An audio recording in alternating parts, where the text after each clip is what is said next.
우리가 어제 읽었던 이 7장 내용에서는 음녀가 은밀하게 사람들을 유혹해서 자기 집으로 끌어들여서 결국 그를 파멸의 길, 수월의 길로 그를 인도한다. 이렇게 우리가 살펴보았는데 우리가 있는 8장의 앞부분에서는 지혜를 얻으라고, 이 지혜를 간직하라고, 이 지혜를 따라 살라고 초청하고 있는 그런 메시지를 전달해주고 있습니다. 은밀하게 죄의 유혹으로 그들을 유혹해서 파멸의 길로 그들을 인도하는 것과 다르게 지혜는 모든 사람들을 향해서 여전히 초청하고 있는 그런 모습을 보여주고 있다. 이렇게 볼 수 있겠습니다. 8장 1절 보시면요. 지혜가 부르지 아니하느냐, 명철이 소리를 높이지 아니하느냐. 어디에서 그렇게 하는가? 2절에 보면 길가의 높은 곳과 내 거리에 선다. 성문 곁 문 어귀 여러 출입하는 문에서 불러 이른다. 공개적으로 모든 사람들을 향해서 이 지혜가 얼마나 가치 있고 소중하고 귀한가 하는 것들을 이야기하면서 공개적으로 지혜를 품으라고 지혜가 초청하는 그런 메시지를 전달해주고 있습니다. 그 지혜가 부르는 그 대상들에 관하여서는 또 이렇게 말합니다. 4절 말씀에 사람들아 내가 너희를 부르며 내가 인자들에게 소리를 높인다. 사람들, 인자들, 모든 사람들을 그 초청의 대상으로 여기고 있습니다. 특별히 그런 가운데서 5절에 보면 지혜로운 자들, 미련한 자들을 향해서 특별하게 더 초청하는 그런 모습입니다. 왜냐하면 이러한 사람들이야말로 더구나 이런 지혜를 품지 아니하고서는 안 되기 때문에 그러하죠. 그래서 5절에 보면 어리석은 자들아 너희는 명철할지니라, 미련한 자들아 너희는 마음이 밝을지니라. 그래서 이 지혜는 모든 사람들, 그 대상을 가리지 않고 모든 사람들을 다 초청하고 있다라는 것을 우리에게 말해줍니다. 그 지혜가 갖는 여러 내용들에 관해서는 우리가 앞에서 살폈던 것처럼 그 지혜의 내용에 관해서는 명철이라고 하는 것도 표현되고요. 또 그들이 마음이 밝아진다 이렇게도 표현했고 6절에 보면 가장 선한 것이라고도 표현하고 또 정직하다라고도 표현하고 있습니다. 또 7절에 보면 진리, 또 악을 미워함 이런 것들이 지혜가 갖는 그러한 내용들로 소개가 되고 있다라는 것이죠. 이런 지혜를 받아들이고 그 지혜를 따르는 사람이야말로 총명이 있는 자다 이렇게 가르쳐 주고 있습니다. 9절 말씀에 한번 보시면 다 총명 있는 자가 밝게 하는 바고 지식 얻은 자가 정직하게 여기는 바다 이렇게 말하고 있습니다. 지혜를 받아들이는 사람이야말로 아무리 어리석고 미련한 사람일지라도 지혜롭고 지식 있고 총명한 자가 된다 이렇게 이야기해주고 있어요. 그래서 이 지혜를 구하는 그 자세에 관해서는 어떻게 말하느냐 10절에 보면 이렇게 가르칩니다. 너희가 은을 받지 말고 나의 훈계를 받으라. 정금보다 지식을 얻으라. 이렇게 이야기하면서 11절에 대저 지혜는 진주보다 나음으로 원하는 모든 것을 이에 비교할 수 없다. 그 지혜가 갖는 그 가치가 상으로 소중하기 때문에 그것을 구하는 자세가 가장 소중한 것들을 얻는 그런 것보다도 더 이 지혜를 얻기에 힘쓸 것에 관해서 이렇게 가르쳐 주고 있습니다. 우리가 잘 아는 구절들을 볼 수 있는데요. 17절 가서 보면 나를 사랑하는 자들이 나의 사랑을 입으며 나를 간절히 찾는 자가 나를 만날 것이라. 부귀가 내게 있고 장구한 재물과 공의도 그러하다. 여기서 나라고 하는 이 표현은 지혜를 표현한 겁니다. 지혜를 마치 사람처럼 이렇게 표현하고 있는 표현이죠. 물론 이 지혜가 누구를 뜻하는가라고 말할 때는 결국 이 지혜는 성자 예수 그리스도를 우리에게 보여주고 있다. 이것을 우리가 알 수 있겠습니다. 22절, 8장 22절 이하에 가서 보면 이렇게 표현하고 있습니다. 여호와께서 그 조화의 시작 곧 태초에 일하시기 전에 나를 가지셨다.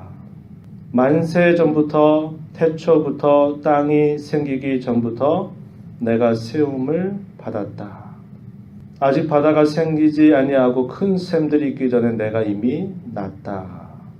산이 세워지기 전에 언덕이 생기기 전에 내가 이미 났다.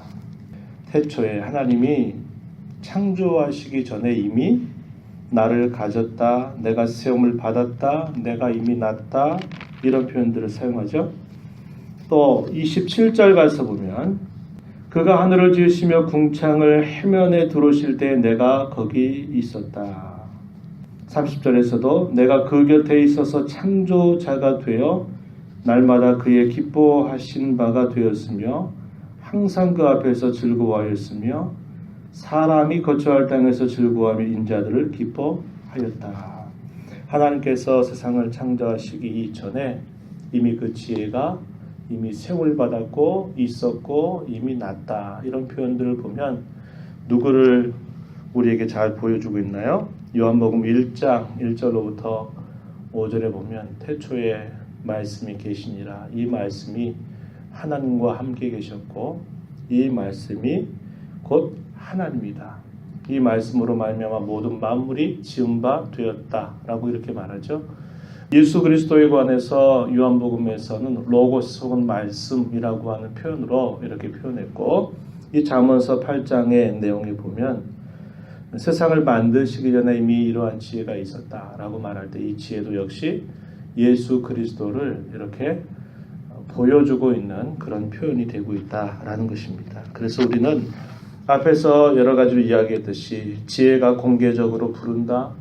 또 사람들이 많이 다니는 그런 내거리나 성문교시나 문어기 또 여러 출입하는 문에서 부른다. 길가의 높은 곳에서 모든 사람들 대상을 가리지 않고 그들을 다 부른다라고 하는 말은 예수 그리스도께서 모든 사람을 초청하시는 메시지와 같다라는 것입니다.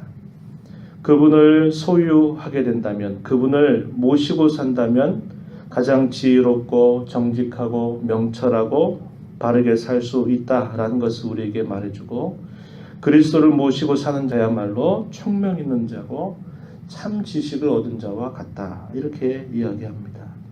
그리스도를 얻기 위해서는 자기의 모든 것들을 다 팔아서 그리스도를 얻는다 하더라도 그 모든 것보다도 더 귀하고 가치가 있다라는 것을 우리에게 말해주고 있는 겁니다. 그래서 주님을 모시고 사는 삶이야말로 우리 인생의 가장 값지고 소중하고 귀한 것임을 우리에게 이 말씀들을 통해서 잘 깨우쳐 주고 있는 겁니다. 그리스도 안에는 모든 보화가 감춰져 있다. 내가 그리스도를 얻기 위해서 그 부활의 권능에 참여하기 위해서 내가 어찌하든지 주님 앞에 다가서기를 간절하게 원한다 라고 말했던 바울 사도, 자기가 가지고 있는 모든 것들을 배설물처럼 여기면서도 나는 그리스도를 발견하기를 원하고 난 그리스도로 얻기 원한다 라고 말했던 이 바울 사도의 간절한 그의 일생일대의 가장 큰 갈망과 소망, 바로 이런 것이 이 지혜이신 예수 그리스도를 아는 자가 구원이 될 마땅한 바임을 우리에게 잘 가르쳐 주고 있습니다.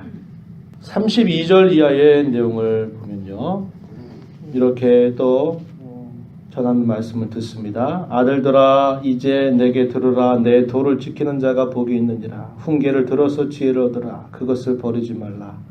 누구든지 내게 들으면 날마다 내 문 곁에서 기다리며 문설주 옆에서 기다리는 자가 복이 있다.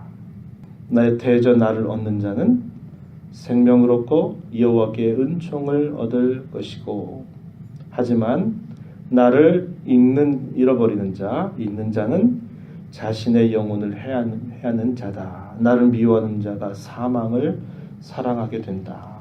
역시 여기서도 이 히브리 사람들이 많이 사용하는 표현법입니다. 수사법이라고 말하는데 반의적 대꾸법이라 이렇게 부릅니다. 어떠한 자는 이러하고 그러나 이러한 자는 저러하다. 이런 표현을 사용해서 나를 얻는 자야말로 생명을 얻는 것이고 여호와께 은총을 얻게 될 것이지만 나를 잃어버리는 자는 자기 영혼을 해하게 된다. 그리스도를 얻는 것은 세상의 그 어떤 것보다도 귀한 것을 얻는 것이지만 그리스도를 멀리하는 자들에게는 결국 사망이 그들 앞에 기다리게 되고 만다. 이것을 우리에게 가르쳐 주고 있습니다.